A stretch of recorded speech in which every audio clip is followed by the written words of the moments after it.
Tulad ng, ayun, tungkol sa mga basher, di ba, sa Facebook. Kasi di ba nung bago din ako, talagang grabe yung bashing. Yo! Magandang araw, magandang gabi mga kalingap! At muli, magbabalik na naman si Papa Shider upang maghatid na naman ng kakaibang news, balita sa inyo mga kalingap at mga kami-Chris. For today's video guys, Krista nagsalita na sa kumakalat na mga issue.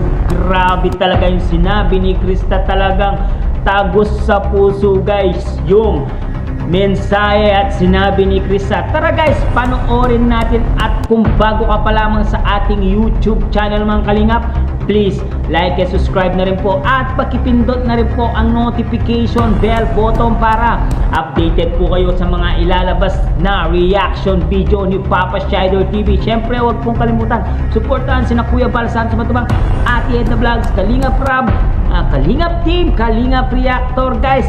At huwag na natin patagalin to guys, ang galing-galing talagang magsalita itong si Krista. Grabe, let's go! Kanila, mas marami kang lesson na matututunan. Tulad ng, ayun, tungkol sa mga basher, di ba, sa Facebook.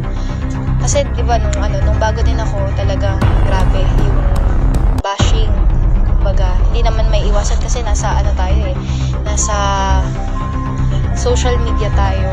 Hindi natin may iwasan na kasi ang mga tao naman hindi naman lahat ng tao na sumusuporta sa atin. Yung ibang tao ganun din yung tingin sa atin. May mga tao na nakikitaan tayo minsan ng mali. Pero dun sa mga minsan sa mga nambabash, din tayo, magbasa din tayo kasi minsan dun sa mga may nambabash kasi meron silang di nakikita sa atin na di maganda, ganun. Pero wag tayo magpapa-apekto kasi dun tayo hihilahin pababa pag nagpa-apekto tayo. Yun lang, sana wag tayo magbago lahat, 'di ba? Kung ano man yung marating natin, kung saan man tayo dalhin, 'di ba? Kasama ang kalingap, wag natin silang kalimutan kasi kung di dahil sa kanila, wala tayo dito. Syempre kina Kuya Rob, Kuya Bal, Ate Edna. Kung di dahil sa kanila, palagi tayong mag-thank you kasi kung di dahil sa kanila, walang kalingap at walang ganito, wala silang natutulungan. Kaya yun lang. At yun nga guys, narinig natin tong si Krista, no guys, na sinabi niya na nung una pa lang daw siyang pumasok sa kalingap, talagang tinadtad po siya ng bashing guys. Natural lang po na marami daw bashing kasi nasa social media po daw sila guys. Kaya ang sabi ni Krista na hindi lahat po ng mga taong sumusuporta at hindi lahat ng mga supporters ay gusto po sila. Gusto po nila yung tambalang Mikoy at Krista. 'Di ba, guys? Totoo po yung sinabi ni Krista. Wala pong halong biro yan, guys. Hindi lahat ng supporter ay solid supporter sa inyo.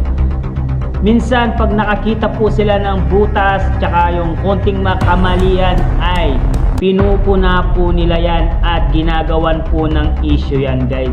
Kaya malinaw na malinaw ang sinabi ni Krista at napakagaling po ni Kristang sumagot at mag-explain sa mga bawat senaryong sinasabi niya. Talagang tagus sa puso po ang mga banat niya at mga sinasabi niya.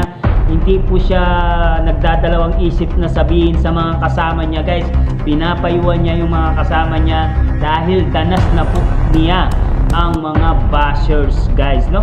Kaya guys, no, hanggang dito na lang muna ang ating reaction video for today's mga kalingap. Sana naliwanagan kayo at medyo nag-enjoy kayo dito sa ating reaction video na to guys, no?